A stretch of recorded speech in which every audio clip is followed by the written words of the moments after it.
Kasaragod endosulfan ദുരിതബാധിതരായ ആർഷ, ഹസീന, പവിത്രൻ എന്നിവർക്ക് നടൻ സുരേഷ് ഗോപിയുടെ കൈത്താങ്ങിൽ പാർപ്പിടമൊരുങ്ങി. അമ്പലത്തറയിലെ ദുരിതബാധിതർക്കുള്ള സ്നേഹവീട് പദ്ധതിക്ക് സുരേഷ് ഗോപി തറക്കല്ലിടുകയും ചെയ്തു. പടന്നക്കാട് നെഹ്റു കോളേജ് സാഹിത്യവേദി നാട്ടുകാരും കൈകോർത്ത് സുരേഷ് ഗോപി ഭവന പദ്ധതിയിൽ നിർമ്മിച്ച 3 വീടുകളുടെ താക്കോൽദാനമാണ് നടൻ സുരേഷ് ഗോപി നിർവഹിച്ചത്. കല്ലക്കട്ടയിലെ ചലനശേഷി നഷ്ടപ്പെട്ട ഹസീനയ്ക്കും തലച്ചോറിൽ പുഴുബാധിച്ചു കിടക്കുന്ന ചീമേനി ചന്ദ്രവയലിലെ 10 വയസ്സുകാരി ആർഷയ്ക്കും അരക്ക് താഴെ തളർന്നു കിടക്കുന്ന കയ്യൂർ പൂക്കോട്ടെ പവിത്രനുമാണ് വീട് നൽകിയത്. 4 ലക്ഷമാണ് 3 വീടുകൾക്കായി സുരേഷ് ഗോപി നൽകിയത്. കക്ഷിഭേദമന്യേ എല്ലാവരും, ഞാൻ BJPയും മാർക്സിസ്റ്റും കോൺഗ്രസ്സിൽ ഈ പ്രദേശത്തുള്ളവരെങ്കിലും ശക്തമായിട്ട് മുന്നോട്ട് നിന്ന് ഒരു ഭരണത്തിനും മുഖം നോക്കത്തില്ല.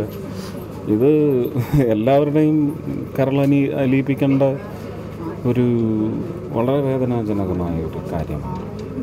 എന്തെങ്കിലും ചെയ്തേ പറ്റൂ. ഇല്ലെങ്കിൽ എനിക്ക് തോന്നുന്നത് ഇത് കണ്ട് സഹിക്കാൻ വയ്യാതെ ഒരു അക്രമ വാഴ്ച തന്നെ ചിലപ്പം രൂപം കൊള്ളും. അതിനാരെയും കുറ്റം പറയാനും നോക്കത്തില്ല. അതാത് പ്രദേശങ്ങളിലെ ജനകീയ കമ്മിറ്റികൾ നിർമ്മാണമേറ്റെടുത്ത് പൂർത്തിയാക്കിയ വീടുകൾക്ക് 12 ലക്ഷം രൂപ വിലമതിക്കും. അമ്പലത്തറയിൽ എൻഡോസൾഫാൻ ദുരിതബാധിതർക്കായി ഒരുക്കുന്ന സ്നേഹവീടിന്റെ തറക്കല്ലിടൽ കർമ്മവും സുരേഷ് ഗോപി നിർവഹിച്ചു. KV